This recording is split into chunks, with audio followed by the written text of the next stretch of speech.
Hello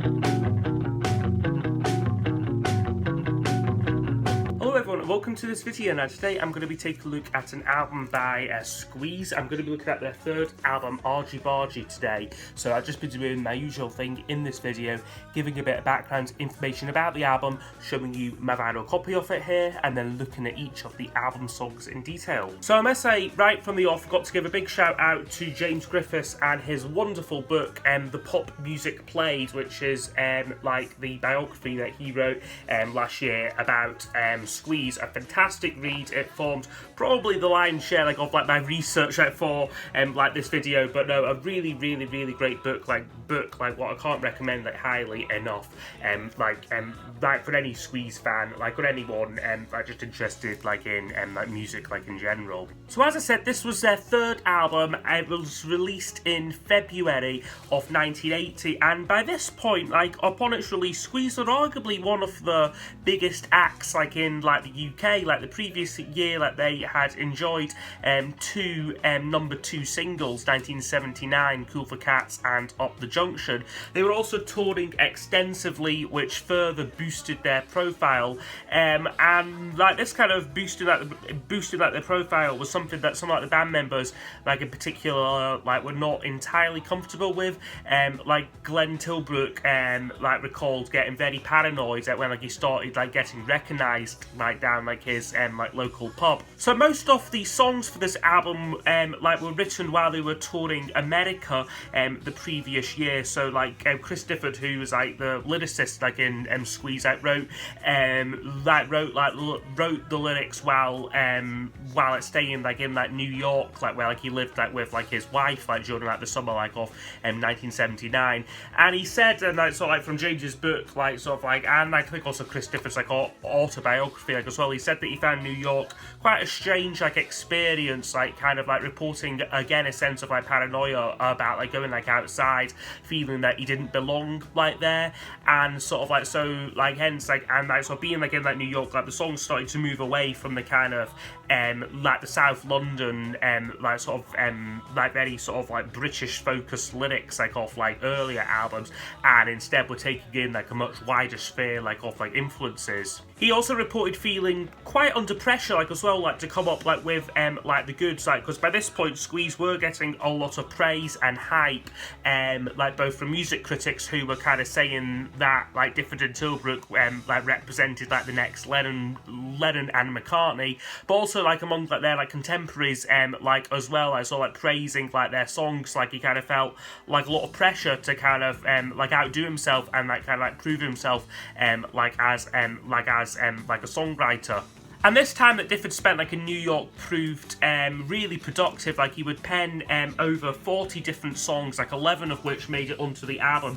Many others were B-sides, and some I think remain unreleased to this day. So in terms of the sound of the album, it very much sort of picks up where Cool for Cats left off. So it was produced by the same producer, a guy called John Wood, with mostly the same band lineup. The only difference being between this and Cool for Cats was Harry Kukuli, who had been their bass player on those first two albums had left. I think he'd left actually before the release of Cool for Cats, but kind of after its recording. He was replaced by John Bentley. So this and also notably this would be the last Squeeze album of their kind of classic run of albums to feature Jules Holland on keyboards until their reunion a few years later in 1985. So that means that this album in a way represents, I would say, the kind of most classic Squeeze lineup and possibly their most well-known lineup as well. Jules Holland would leave the band after making this album for a few reasons. I think that he was feeling that he wasn't getting enough of his songs on the albums and contributing enough to their albums, both in terms of getting songs on the albums, but also particularly with this album, Glenn Tilbrook was becoming a lot more dominant in the studio, and sort of wanting synthesizer parts to be played in certain ways and stuff, and kind of taking over a lot sort of like the kind of keyboard like overdubs. So I think there's quite a few tracks on here like where Jules Holland doesn't play at all like on them. He was also becoming much more interested in having a media career. Like I think shortly after this he started presenting the Tube, and then of course has had a long illustrious career presenting off like his own like music show. So as I said, was originally produced by John Wood, but the band had tried to get Nick Lowe in. Of course, he produced Elvis Costello's albums like around this time, but apparently his fee was far too high for the band. So yeah, they just went with who they had before John Wood. And apparently a lot of the sessions for this album were quite difficult, with many the songs being rejected in the sessions. However, after sort of touring towards the end of 1979, they were able to rehearse a lot of these songs and kind of get them into kind of match shape, by the time that they actually got round to the kind of the second batch of sessions, the songs they kind of started to fall into place a little bit. Another little fact as well, the title Argybargy was I think it was the band's idea, but their manager Miles Copeland suggested that it was changed for the American release, given the kind of it didn't really mean much to Americans. However, the band somehow convinced him not to change the title, so it was released Argybargy in every corner of the world. So in terms of commercial success, this was more successful than Cool for Cats in terms of raw chart placings. So this peaked at number 32 in the UK chart, spending a total of 15 weeks on the chart, and was also Squeeze's first album to chart America, reaching number 71. So this compares to number 45 that Cool for Cats got. However, in terms of singles, both of the main singles from this album, the UK, were both I don't want to say flops, but one certainly was a flop, but one only got to number 17. When compared to the two number 2 singles from Cool for Cats, definitely was a disappointment in terms of the singles commercial success. And because of this lack of commercial success with the singles, there was kind of growing resentment in the band towards their manager. Like I said, Miles Copeland is actually the brother of Stuart Copeland, and he was also managing the Police as well. So you can kind of tell he was putting a lot of his energy into managing the Police, who were by this point probably were the biggest band in the UK, and having huge hits, and Squeeze were kind of falling by the wayside a little bit. In terms of critical success, this is often regarded as one of Squeeze's best albums. BBC Music call it a masterpiece of kitchen sink pop, and AllMusic praise its restlessness, saying it is crackling with colours, and retrospectively it's been ranked at number 20 on Paste Magazine's list of the best new wave albums. So I wish I'd show you my vinyl copy. This is just a bog standard UK copy. There's nothing too special about this one here. So there's the front cover. I'm not a fan of this cover. I don't think it does the album too many favours, to be frankly honest with you. There's a back cover there, just with individual shots off the band. Apparently they took all of these themselves. You can see the kind of the leads for the kind of the old style cameras there, and then I think some copies came with a printed in, and my one unfortunately doesn't, and it's just on the bog standard A&M label there. Okay, so I'll now go over each of the album songs in detail. I'll score each track out of 10, and then use those scores to give us a overall percentage marking for the album.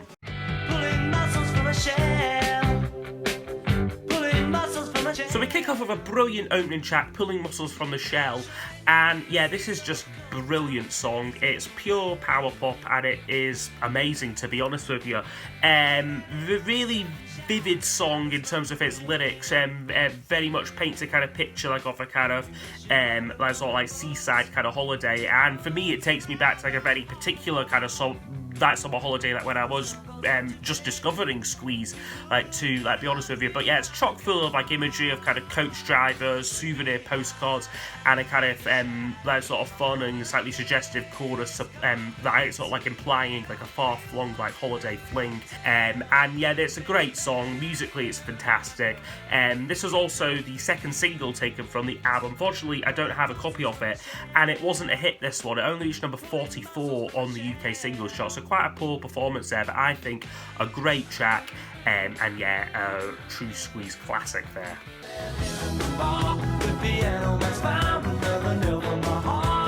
Okay, next track up is Another Nail in My Heart here, which I've got the single for here. This was the second single, and this really continues the kind of 1-2 punch, that which opens up this album. Again, another very power pop song, this one here, and again could be my favourite Squeeze song, to be frankly honest with you. I think it is the track which I think most sums up the band. Clever songwriting, concise songwriting, great musicianship, particularly like that guitar solo from Glenn Tilbrook, which comes in I think less than a minute into the track. It's just so immediate, and it's great song about kind of lyrically about kind of heartbreak, and that the narrator kind of finding his way back to a bar where he sings like the piano man's found another nail for my heart.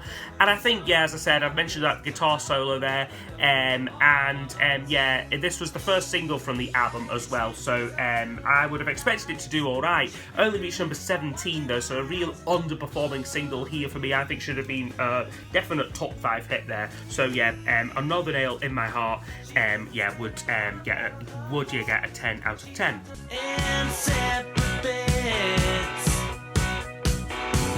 Okay, next track up also keeps up the really positive momentum, which is Separate Beds. Now this one is a real clever song in the way it's been kind of constructed. It kind of starts off a bit slower. It's kind of got a kind of piano refrain, carries a song like along.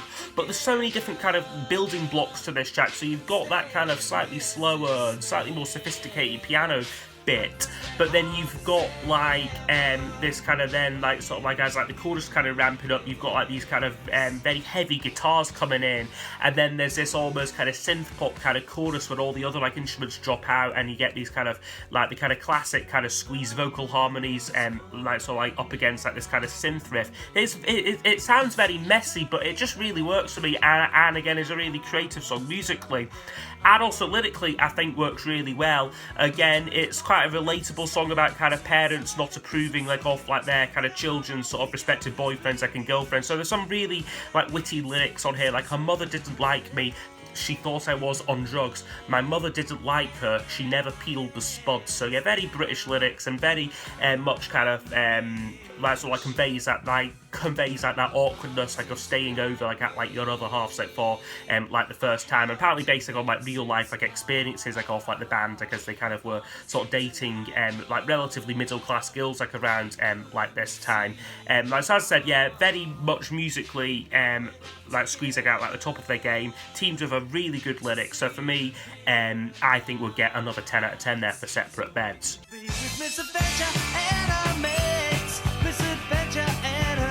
Next up is maybe the first, I don't want to call it a misstep, but it's a song which I'm not crazy about. It's a Misadventure, and it's an upbeat rocker, this one here, but it's just a bit run-of-the-mill for me. Lyrically, it's kind of very fast-paced, very narrative-driven, and basically I think it's about a kind of failed kind of drug smuggling quest. He sort of sings, I think the last verse is, through the customs of Dover, thinking my journey was going to be over, then they discovered a shipment off Morocco, and they said, I think there's something you've forgotten, I think goes the rest of it. And it means, as I said, it's a decent frantic rocker, not when I would play in isolation off the album. I mean, it's just a bit of fun, but yeah, it is certainly a step down for me personally. Where am I? I think I'm go. Okay, next up, which closes off side one, is I Think I'm a Go-Go, and this one is a quite experimental song in some ways, and I guess lyrically it is also showing that kind of point I made earlier about kind of differed expanding his kind of sphere of lyrical influences. This is a song that he could only have written after becoming essentially a famous pop star, because it's basically about the kind of weariness and the kind of grind of like touring. He sings on it like, "This world's got smaller, I'm shaking lots of hands, saying lots of things that no one understands."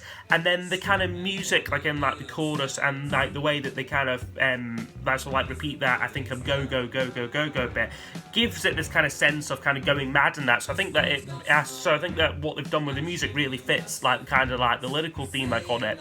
And I also like how Difford and Tilbrook also share the lead vocal on this one. So it kind of starts off with Tilbrook, and then I think for the second verse Difford sings it, and like all the instruments start kind of dropping out, and you've got these very quite Beatlesy kind of strings, like very like I Am the Walrus style kind of swooping kind of cellos and stuff. Gives it a very eerie feeling, which I think really fits. So yeah, I think I'm Go Go would get an 8 out of 10 from me.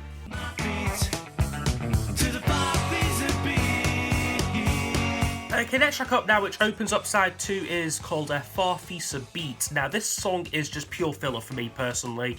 It's an incredibly dumb lyric by Squeeze standards. Essentially, it's not the standard of what we've come to expect, like from like the band and like the kind of like the songwriting duo who were considered at this point the next Lennon McCartney. You know, he sort of sings very silly lines like "Flash, flash, mirrorball, stereo and disco. Wow, wow, ain't she tall? Moved off my feet to the Farfisa Beat." I mean, it's got a kind of rollicking riff on it, and I guess it's a fun song, but it's just very throwaway, and it's quite puzzling why this song was put on the album, like at the expense of some quite interesting B-sides. There's a particular one I think called like What the Butler Saw, which is really good and like really interesting, which just like left off the album. So this song is pure filler for me, and would get a 5 out of 10. Spot the words that fall from my lines, the deafness high. Next one up is Here Comes That Feeling. Now this is Difford's only lead vocal like on the album, and I would say it's one of the most kind of new wavy songs like on the album.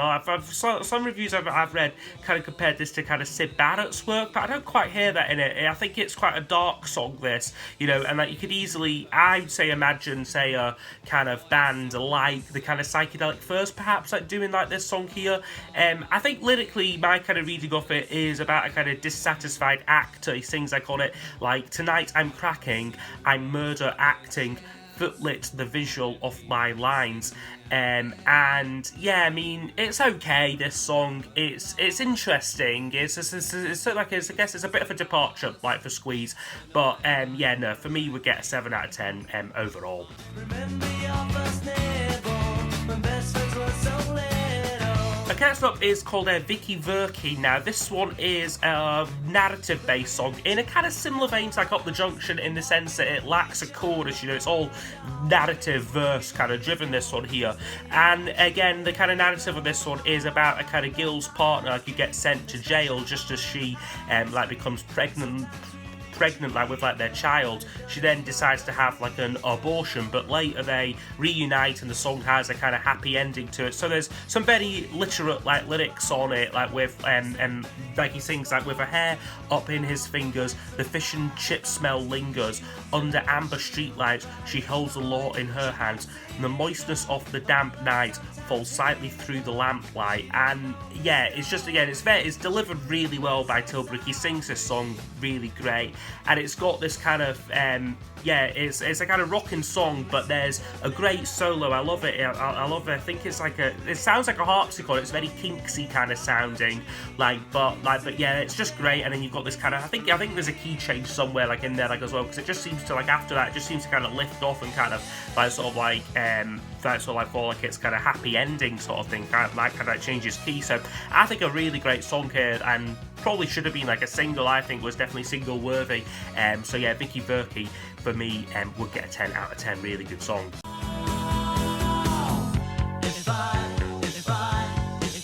Okay, next up is If I Didn't Love You. Now this one is a good song for the most part. I think there's got a solid verse to it, and the production's pretty good like on it as well. For me, the letdown with this is the chorus. It's just too annoying and too repetitive. I mean, I understand what they're trying to do, I guess, but it just sounds a bit boring for me, and they sound bored singing it as well, like like singing it as well, like that. If I didn't love you, it just doesn't excite me, this song, like some of like the others do, like on the album. It's also worth noting that this was chosen as, I think, a US single, although it failed to chart like in like America. Apparently it must have got enough kind of radio traction to become one of their more popular songs, because it was included on US versions of their singles compilation, and was also moved up the chart listing as well. So like on like US versions, this song like actually opens like the second side. But yeah, for me, it's not one of my favourites like on the album. It's decent, I'd never skip it, but yeah, it's not one of my favourites, so we get an 8 out of 10. I feel like I'm on the wrong side of the moon.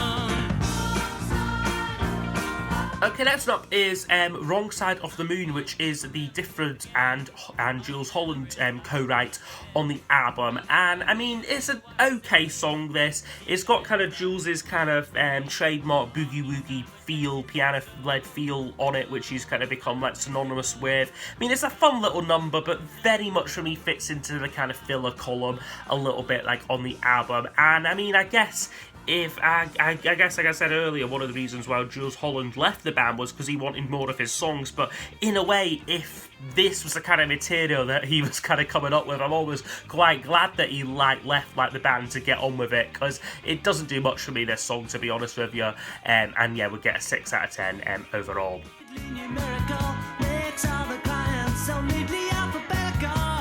Okay, and then we close the album with a pretty decent closer there at the top, which is it has a slightly kind of Motown-y sort of feel to it. You got a really solid bass riff on there.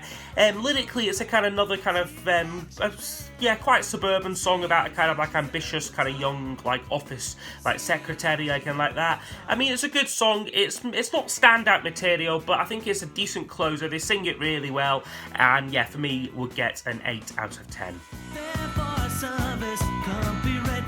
Okay, so overall, this album would score 81%. So I think this is a really good, solid album here, but I would say they were yet to find that consistency that would enable them to rival some of their contemporaries. I think primarily like Elvis Costello, in terms of like making really good, consistent albums. There's just a couple too many filler tracks like on here, but I would say when this album is good, it is among some of the finest pop music like ever recorded, like primarily like the first two like tracks there, and it's a definite step up like from like Cool for Cats, but it's just a shame that it is very much front loaded like with like the best songs, which leaves side 2 like Vicky Verky aside as a little bit like off like a disappointment. So yes, I hope you have enjoyed my review there of Argybargy by Squeeze. So yeah, thanks for watching, and I will see you all next time for the next video. Goodbye.